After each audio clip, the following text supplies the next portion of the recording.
면접 복장 그대로고요. 안에 유니클로 목티 그리고 셔츠.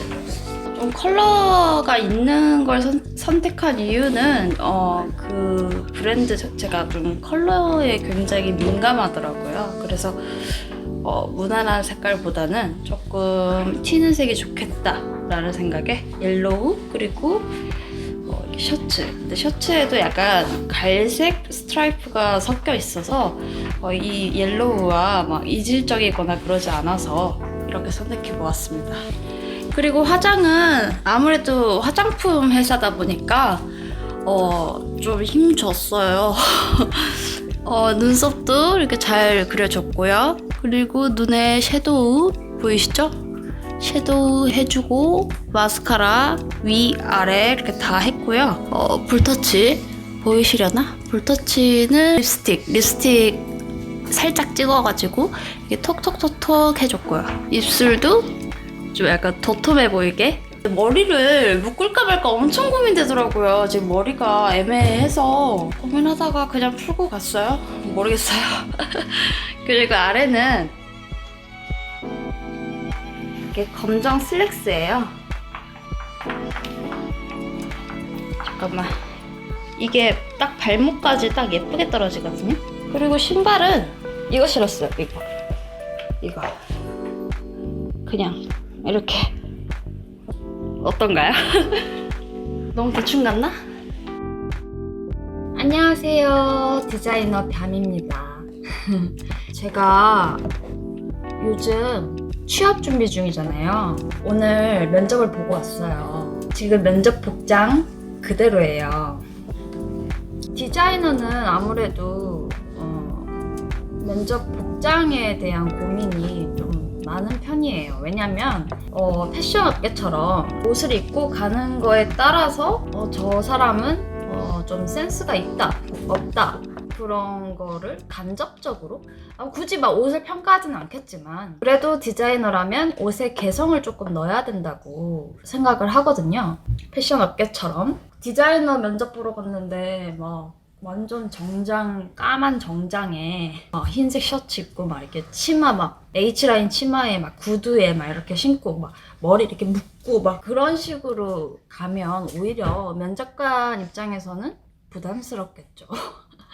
디자이너 쪽은 확실히 세미 캐주얼 혹은 그냥 단정해 보이지만 약간의 포인트가 있는 그런 옷을 선호하는 편입니다. 뭐 옷이고 뭐 패션이고 뭐 이거 다 떠나서 면접을 잘 보는 게 중요하겠죠.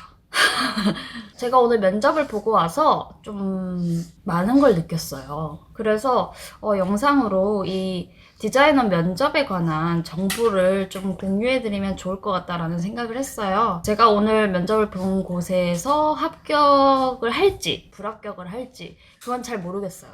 왜냐면 거기 지원자가 600명이에요.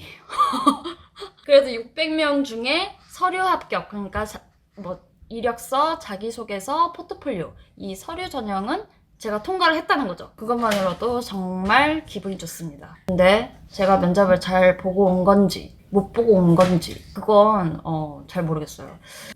제 스스로 생각했을 때는 나쁘지 않게 본 것 같긴 하거든요. 근데 답변은 목요일날 주기로 했어요. 메일로 준다고 해요.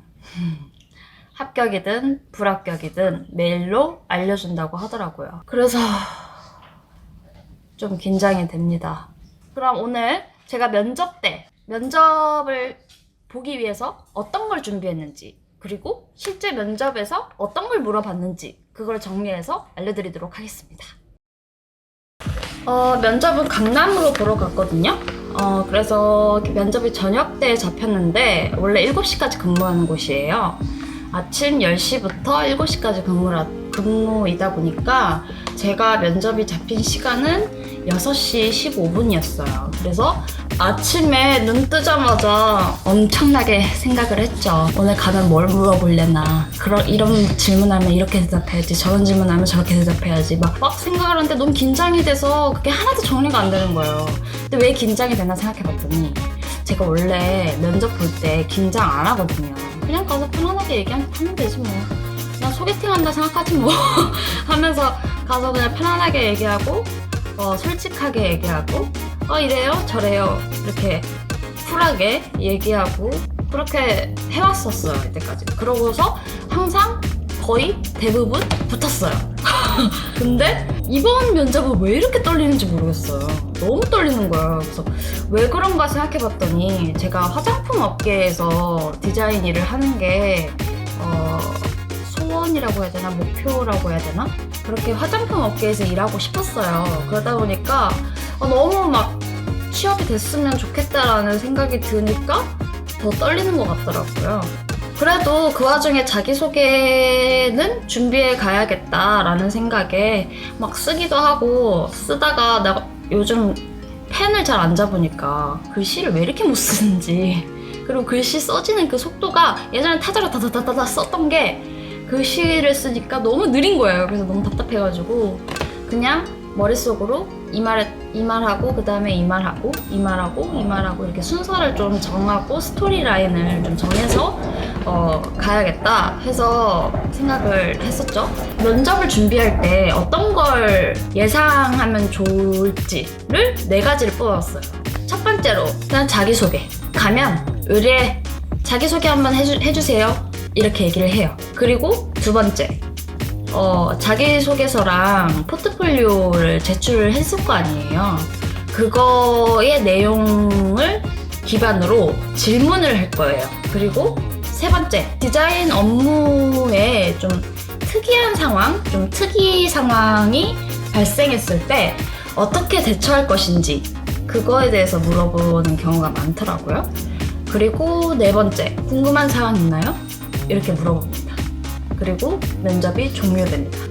제가 면접 본 곳은 다 이 루트를 밟았어요. 정리하자면 그래요. 근데 물론 다른 질문이 있을 수는 있겠죠. 근데 제가 정리하기에는 이런데 일단 첫 번째, 자기소개. 오늘 면접장에서는 자기소개를 안 시키더라고요. 그래서 그냥 넘어갔고요. 두 번째, 자기소개서와 포트폴리오를 기반으로 한 질문이 올 거예요.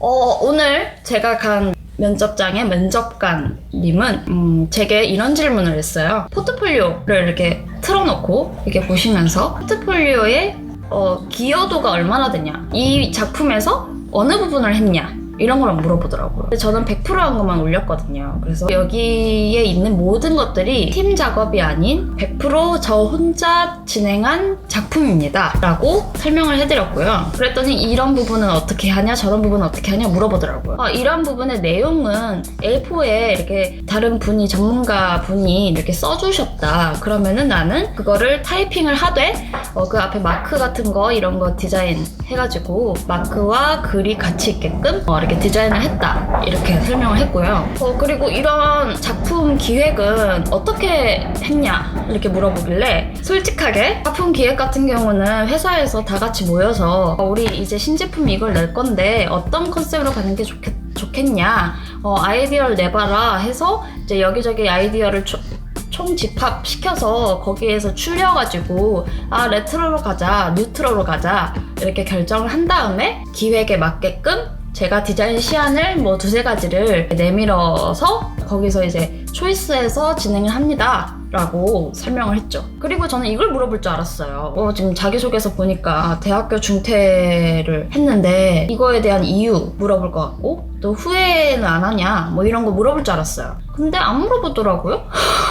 만약에 이걸 질문을 했다면 저는 절대 후회하지 않는다 라고 대답을 했을 것 같아요. 왜냐면 지금 대학교를 중퇴를 하고 대신에 제가 남들보다 빠르게 지금 사회에 뛰어들어서 프로페셔널 트랙을 밟았잖아요. 그래서 남들보다 더 고난이도의 스킬과 더 고난이도의 기획력? 그런 걸 갖출 수 있게 되었다. 물론 그 학력 미달로 인해서 좀 고생은 더 많이 했다 라고 얘기를 하려고 그랬어요. 진짜 고생 많이 했거든요. 제가 이 일 저 일 다 했습니다. 진짜 대학교 이왕이면 4년제 나오는 게 좋아요. 저처럼 막 중퇴하고 이걸 자랑스럽게 얘기하고 그러지 마세요. 세 번째, 디자인 업무를 보는데 특이한 상황이 발생할 때 어떻게 대처하는지 그거를 물어볼 겁니다. 오늘 가는 회사에서는 야근이 생긴다면 어떨 것 같냐? 할 수 있겠냐? 이렇게 물어봤어요. 할 수 있어요 라고 했죠. 야근요? 안 돼요. 얼마나 하나요? 뭐 이렇게 할 수 없잖아요. 일단 붙고 봐야지. 그리고 야근, 디자인 쪽은 야근이 많아서 그냥 야근이 있으면 있는 대로 하는 거예요. 무조건 안 돼요 이런 건 없어요. 대신에 그 얘기는 했어요. 안 그러면 진짜 채용됐는데 막 야근 밥 먹듯이 시킬까봐. 아니 이거 좀 잘못 말한 것 같기도 하고 제가 그랬어요. 주 50시간 이내면 야근 괜찮습니다 라고 했어요. 그랬더니 막 계산하시는 거예요. 주 50시간? 주 50시간? 막 이러시는 거예요. 그래서 5시간의 여유가 있는 거죠? 이랬어요. 또 이걸 물어봤어요. 제가 브랜딩 위주로 자기소개서와 포트폴리오를 짰거든요. 근데 이런 브랜딩이 아닌 인스타그램 마케팅이라든지 홈페이지에 배너 마케팅적인 그런 내용을 담는 이미지 그런 콘텐츠를 디자인을 한다면 할 의향이 있느냐 궁금하다 이렇게 하시더라고요. 그래서 혹시 뭐 패키지 디자인 쪽이나 뭐 브랜딩 쪽을 좀 맡고 있는 디자이너가 있냐고 물어봤죠. 그랬더니 맡고 있는 분이 있대요. 안 그래도 예상은 했다고 제가 이거 면접 가기 전에 저한테 과제를 내주셨어요. 면접 때 이걸 가지고 디자인 스타일을 이야기하고 싶다고 하면서 인스타그램에 올릴 게시물을 디자인해달라는 그런 과제물이 있었거든요. 그걸 제출을 하고 면접을 간 거였는데 그 인스타그램 게시물 과제를 주셨을 때 조금 예상은 했다고 이런 마케팅 관련 콘텐츠를 만드는 일에 대해서는 저 같은 경우는 원래 브랜딩을 정말 좋아하는 타입의 디자이너라고 저는 제 제품이 세상에 나와서 인정받는 제품이 되었을 때 그때 너무 기분이 좋다고 그러다 보니까 제가 브랜딩을 정말 사랑하는데 마케팅 관련 콘텐츠를 맡게 되는 부분에 있어서는 이질감 있게 느껴지지 않는다고. 왜냐면 제가 예전에 일을 할 때 블로그 마케팅과 페이스북 마케팅 그리고 유튜브 쪽으로도 마케팅 관련 콘텐츠를 제작하고 또 내용도 글도 쓰고 해온 경험이 있기 때문에 저는 뭐 그거에 대해서 크게 어려움을 느끼지 않는다 라고 대답을 해드렸어요. 제 경험 기반으로 얘기를 했죠. 그리고 이거 물어봤어요. 갑자기 일을 딱 던지면서 이것 좀 해줘, 뭐 이것 좀 지금 이렇게 바꿔 이렇게 했을 때 할 수 있겠냐는 얘기를 했어요. 그래서 그게 어떤 뜻이죠? 그랬더니 준비되지 않은 상황에서 갑자기 일이 훅 들어왔을 때 괜찮냐? 이렇게 물어보더라고요. 그래서 좋다고 괜찮다고. 전 그것보다 더한 경험도 했다고. 경험 기반으로 또 예전에 디자인 일을 하는데 이게 뭐 제가 포지션이 어디에 있어가지고 전화도 제가 받게 되고 계산도 제가 하고 커피 심부름 뭐 이런 것도 하기도 하고 좀 난감한 적이 많았다. 그런 것까지 했다. 이렇게 얘기를 하니까 이제 그분이 저희는 그 정도까지는 아니고요 이러더라고요. 그래가지고 잘 넘어갔고요. 그리고 디자인을 이렇게 디자인해주세요 라고 얘기를 하는데 그 디자인이 아무리 생각해도 이상해. 그러면은 어떻게 할 거냐고 물어봤어요. 그래서 저는 이렇게 얘기했어요. 저는 그냥 해드려요 라고 했어요. 그랬더니 그냥 해준다고요? 이러는 거예요. 네, 왜냐면은 제가 이제 디자인 컨셉이 주어지고 그 디자인 컨셉이 정말 아니라는 생각이 들었을 때 물론 상상을 하잖아요. 이 말한 대로 디자인을 했을 때 이런 결과물이 나올 것이다 라는 그 예상이 되기 때문에 정말 아닌 거는 아닌 건데 그걸 설명을 하더라도 그게 설득이 되지 않을 때 그때는 그냥 해드린다고. 해드리고서 자 보세요 이렇게 이상해요 라고 보여준다고. 이것 또한 경험 기반이라고. 예전에 제가 일을 할 때 일을 시키시는 분이 막 이렇게 해달라 저렇게 해달라 막 요구를 하시는데 이건 좀 아니라고 그러고 저건 좀 아니라고 그러고 계속 얘기를 하다가 도저히 내가 말한 게 이제 먹히지 않는다는 걸 느낀 이후에는 그냥 말한 대로 다 해드렸다고. 다 해드리고 해드리는 대신 내가 주장하고자 하는 그런 디자인도 같이 내밀어서 이쪽으로 가시죠 라고 설득을 한다 이렇게 얘기를 했고요. 그리고 디자인 컨셉을 정해서 이렇게 해주세요 라고 제안을 하는 게 시키는 게 좋냐 아니면 스스로 이렇게 생각을 해가지고 디자인을 하는 게 좋냐 이렇게 물어보더라고요. 그래서 저는 굉장히 솔로몬적인 대답을 했어요. 제가 만약에 근무를 하게 된다면 초반에는 전자였다가 후반으로 갈수록 후자였으면 좋겠다고. 왜냐면 처음에 전자여야 이 브랜드의 방향성을 제가 습득하는 데에 도움이 될 것 같고, 여기서 차차 후자로 넘어가면 이제 이미 저는 이 브랜드와 하나가 되기 때문에 그때 가서는 믿고 맡기셔도 될 것 같다고 이렇게 얘기를 했죠. 그리고 또 사수가 없다 어떻게 생각하냐 라고 하시더라고요. 그래서 그냥 씩 웃었어요. 왜냐면 제가 옛날부터 사수가 없는 거에 대한 그 갈증이 어마어마했거든요. 그래서 그 얘기를 했어요. 제가 옛날부터 사수가 없는 직장을 계속 줄곧 다녀와서 사수에 대한 로망이 되게 심했다고, 그 갈증이 있다고. 근데 지금은 별로 그렇지 않다고, 지금은 사수가 필요 없다고 라고 했어요. 왜요? 이러는 거예요. 사수만큼 제가 많이 성장을 했고, 또 사수가 없음으로 해서 내가 하고 싶은 대로 할 수 있지 않겠냐라고 했어요. 그랬더니 그러면은 다른 팀원을 한 명 더 고용할 생각이 있긴 한데, 내가 사수가 되고 그 사람이 주니어급이 된다면 팀워크를 맞출 수 있겠냐 이렇게 하더라고요. 그 리드를 할 수 있겠냐라고 하더라고요. 그래서 안 그래도 저는 그런 경험이 없어서 조금 모자란 감이 없지 않아 있긴 하다고, 그래도 좀 객관적인 시야로 디자인을 좀 볼 줄 알기 때문에 문제 없다 이렇게 얘기를 했어요. 면접을 한 1시간 봤거든요. 그리고 이제 마지막으로 질문 있냐고 물어보죠. 그래서 저는 브랜드에 대한 질문 하나를 들고 갔거든요.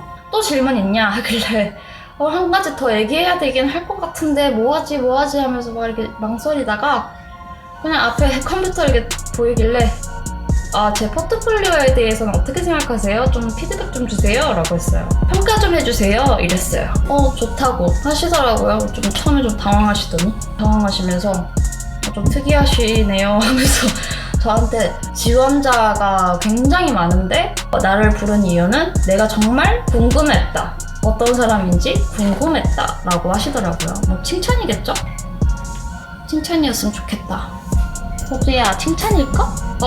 이렇게 면접은 제 생각에 이렇게 첫 번째 자기소개, 두 번째 자기소개서와 포트폴리오를 기반으로 한 질문, 그리고 세 번째 디자인 업무의 특이 상황 발생 시 어떻게 대처하는지, 그리고 네 번째 질문이 있냐 없냐, 네 가지로 구성되는 것 같아요. 여러분은 이거를 크게는 이렇게 네 가지로 쪼개서 준비를 하되, 자소서와 포트폴리오를 기반한 질문 같은 경우는 여러분이 포트폴리오와 자기소개서를 작성했기 때문에 여러분이 이 자소서 속에서 이 문구에 대해서 나한테 물어볼 수도 있겠다 라는 그게 있을 거잖아요. 그러니까 그거를 이제 하나하나 이렇게 형광펜으로 그어서 이 부분은 이렇게, 저 부분은 이렇게 대답을 해야겠다 라는 계획을 하고 가셔야겠죠. 아니면 이런 거 막 다 귀찮아, 난 그냥 자연스럽게 대답하는 게 좋아 라고 했을 때는, 저는 좀 자연스럽게 대답하는 거 좋아해가지고 저는 그냥 이력서 자기소개서를 계속 읽으면서 면접장을 갑니다. 내가 쓴 자기소개서 그거를 계속 읽으면서 달달달달 읽으면서, 사람은 읽는 순간 그거에 대한 이유와 상황을 머릿속에 생각하게 돼요. 면접관이 질문을 했을 때 준비한 것처럼 대답하지 않고 그냥 굉장히 자연스럽고 편안하게 얘기를 할 수 있겠죠. 그래도 준비하는 게 좋긴 해요. 그리고 특이 상황 발생 시 어떻게 대처하는지, 이거는 솔직히 제가 봤을 땐 디자이너 면접 같은 경우는 좀 정해져 있는 것 같아요. 야근에 대해서 물어본다든지, 일의 속도가 얼마나 빠른지, 이 디자인은 정말 하기 싫은데 내가 맡게 되었을 때 어떤지, 디자인 업무 외에 막 다른 일이 만약에 왔을 때 어떻게 할 건지, 디자인을 했는데 뭔가 실수를 했어. 근데 그게 대형 사고야. 그러면 어떻게 할 건지, 이미 막 인쇄 다 들어가고 다 뽑혔어. 그러면 어떡할 거야? 이런 거. 그리고 감리 같은데 가서 뭔가 잘못돼 있어. 그럴 때 업체를 어떻게 컨트롤 할 것인지, 그런 것들을 물어볼 수도 있고요. 좀 두서가 없었나? 아무튼 저 붙을 수 있겠죠? 기도해주세요. 디자이너 취업 준비 중이신 분들은 제 영상이 도움이 되었으면 좋겠어요. 도움이 될 수 있을까요? 일단 내가 붙고 말해야 되는 건데, 그쵸? 여가도 도움은 되겠죠? 감사합니다. 좋은 밤 되세요. 합격합시다. 안녕.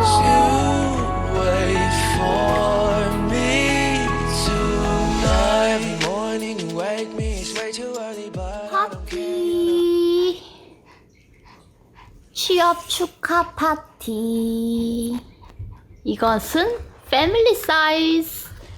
와우. 파파존스.